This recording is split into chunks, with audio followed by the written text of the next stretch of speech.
The BYD Yuan, put simply, is the first proper cheap, good quality electric car that the masses can go out and buy, such as you and me, that has battery cooling on it to stop the battery deteriorating in the heat, which is a big issue, and we'll come to that in a minute. The Nissan Leaf doesn't have any thermal management, so I can't suggest it. And there are a couple of other small, cheap EVs, but I think they're in a bit of a different price range. If you disagree, that's okay, just put it in the comments below. But personally, I don't think there is a real proper cheap EV out there at the minute, until this BYD Yuan Pro. Anything that's comparable to a Honda Fit or a Honda Jazz, so super cheap, base model, decent battery, it will last for quite a while, made well, good brand, that sort of stuff. So it has made a fantastic entry into the market, a starting price of $13,400 US, so not much at all. So I think that's about, I don't know, 17,000 Australian dollars, 18,000, something like that. I don't know the conversion rate. Positioned as a compact, pure electric SUV, but it's more actually, when you look at the dimensions, it's more the size of a Honda Fit or a Honda Jazz. So it combines stylish design, good up-to-date technology, and impressive purchase benefits, which might sound a bit boring talking about purchase benefits, but on this particular car, it matters because the warranty is brilliant, I think. For a cheap car, brilliant. Making it a solid choice for the budget-conscious buyers, such as me. So let's explore why the BYD Yuan delivers exceptional value in the electric vehicle market. So, performance and range. The car has a motor delivering a maximum power of 70 kilowatts, constant. So it will peak a bit more than that, but it constantly will put out 70 kilowatts. And 180 newton meters of torque. While the power output is slightly lower compared to the previous model, the car compensates with improved details and configurations, so the car generally is just a bit nicer. So buyers have the choice between two battery options, the 38 kilowatt hour battery and the 47 kilowatt hour battery, and these batteries give a range of 320 kilometers and 401 kilometers respectively. So on the larger pack, where it says 401 kilometers CLTC, real world for someone like me in Australia here, it would be something like 320 or maybe 330, something like that. Depends how you drive, but generally CLTC is a bit high, so lower that if you're in Australia and the UK, I think, which is a good range, and particularly in a cold climate where you need to use a lot of energy to heat up the cabin or preheat the batteries for charging, and so the range will be sufficient enough that when you get up in a cold English morning, you could set off driving and you'll maybe have a smaller range, for example, and that's okay. This makes the BYD Yuan really good for commuting and urban driving, I think. So driving to work and driving back. So you don't have to charge it every day if you don't want to. The value and purchase benefits, which is a really good thing. So you'll be delighted to know that there is a myriad of purchase benefits associated with the 2023 version of the BYD Yuan. The car can be acquired with 15% down payment and an interest-free loan if you want to pay it off up to 60 months, offering financial flexibility and ease of ownership. So you can pay them 15% and pay the rest off with no interest over the next 60 months. I think that's brilliant. That's really good. And it's a cheap car, so your payments will be pretty cheap. I think it shows a commitment to quality and customer satisfaction, I think, providing an impressive warranty as well with that. So I haven't got to this bit. 6 years, including the battery, 6 years, and 150,000 kilometers. So I don't know, about 80 or 90,000 miles, something like that. So as an additional bonus, owners will enjoy free connectivity for services and updates to your car. So I just want to jump in for a second and say thank you very much to anybody that has joined on Patreon or YouTube memberships, or anybody that has even thought about buying me a coffee. Links to these are in the description below, and it enables me to do what I love doing, making these videos for you, which takes a huge amount of time to research thoroughly so that I'm giving you accurate information that maybe the mainstream media aren't giving you, or other general clickbaity types of people. Design and technology. It's a really good looking car. Dimensions are 4.37 meters in length, 1.78 meters in width, 1.68 meters in height, and a wheelbase of 2.53 meters. So that is actually quite close to a Honda Fit. So it's not, is it really a compact SUV? And you know, a compact SUV that's the size of a hatchback, I would just say that's a hatchback personally. What do you think? Put it in the comments below.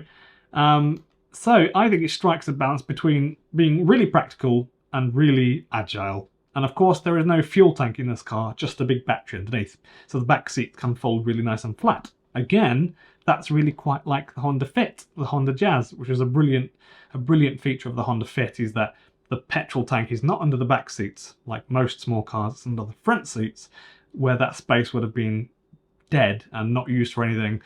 And so there's this big void underneath the back seats, so the seats themselves can just lower down into that space, which is brilliant. So you get a really flat boot. The car is really good looking, I think. You get 3 colours to buy it in, and that's it. Pink, white, and grey. That's it. You don't get blue, you don't get black or anything special. It's just grey, white, and pink. That's it. And inside, the car has an 8-inch LCD instrument cluster, so that's just in front of your screen there. So really standard size, 8-inch. And then you get a 10.1-inch central control screen featuring advanced D-Link.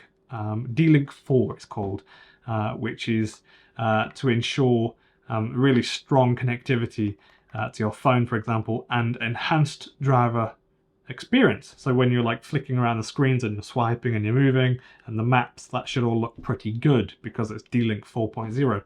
So the conclusion, I think, is this relaunched 2023 electric version from BYD of the Yuan represents a compelling, strong proposition in the electric SUV/hatchback market.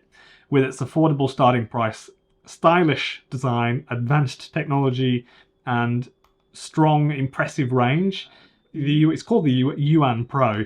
The BYD Yuan offers an attractive package for budget-conscious buyers such as me, seeking an electric vehicle for daily commuting and urban driving. The purchase benefits, including financial options, a generous, healthy warranty period, and free car connectivity, make the Yuan Pro a brilliant choice, I think. I mean, for $13,400 US, that's a good price. And I think it really does show a lot, you know, in terms of customer satisfaction, and they do care that you're going to be happy with your product. I can see that. Some car brands, they ask for twice the price of that, you know, than that, and they give you that. BYD, a really strong company. They've been making cars for tens of years. I can't remember the exact date, but it's like 50 years or something. So I wouldn't think twice about going out and buying a BYD. You know, they've been tested and looked at. They've got safety ratings, and they're good and they're reliable, and people have been driving them for years. So they're good cars, and this also does have the LFP battery in it. The same sort of battery range that you would get if it was a standard lithium ion. Really, it's technically a little bit less, but the way that they package it is really efficient. So actually you get the same sort of range. This makes the BYD Yuan a great contender, I think, in the cheap car segment. It's not an official name for a segment, it's just one I give it, you know. Not everybody wants a $70,000 Tesla. So the big issue with the Nissan Leaf, I've driven the Nissan Leaf a lot, and I've driven every single Nissan Leaf a lot. And they're a great car. I really, really love them, and I agonise because I just want them to put thermal management system on there, any thermal management system on there at all. The big issue with the Nissan Leaf, like I was saying earlier, I've driven all of the Nissan Leafs, and quite a bit, and they're a great car. I really, really like them. And if you live in a cold climate, you could reasonably go out and buy one. I don't think that's too much of a concern because your summers are quite short and brief, and not for very long is it really going to be cooking the battery on those few days a year where it's like 30 degrees Celsius, like in the UK. For the rest of the year, it's fine, although you won't be able to preheat the pack for a faster charge when you're going to a station for charging or something. But I don't think that's a real concern when you only have 50 or 70 kilowatts of charge speed anyway for those sorts of cars, or the Nissan Leaf. But the lack of any battery thermal management system is an issue for them, and even though Nissan are still trying to make it sound as though there is some sort of management going on by giving it a name such as passive cooling, which really just means air going over the battery, which is crazy, I think. It doesn't cool the batteries down when the car is parked in places such as downtown LA in summer, or Brisbane CBD in the summer, or Kentucky or Texas. So the batteries have been cucking for years in these places and have been failing with less than 50,000 miles, and the range is like half. It's really sad because I used to think the Nissan Leaf was great until it became very apparent to everybody that electric cars need a thermal management system on them. And so when the tarmac in these if you live in a hot place, you know exactly what I mean. If you don't live in a hot place and you don't live with it, heat is a pain in the bum. So really the heat builds up in the tarmac and just radiates out through the night. So even when your car's sitting there, the heat can just be going up into your battery. And especially when it's the middle of the day, for example, you drive to a CBD, you park your car there, the heat just goes straight up into the battery. Your batteries can be sitting there when you're not even driving at 30, 40 Celsius. And there's a lot of mass in your batteries. To get that heat out will take quite a while.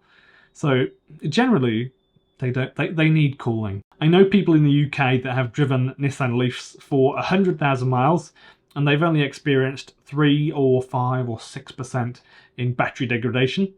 But they can't be recommended if you live in a hot climate. I just don't think that's ethical to recommend that car if you live in that climate. If you enjoyed the video, please click the like button so that YouTube know that people are enjoying it. And subscribe for more daily videos about electric vehicles.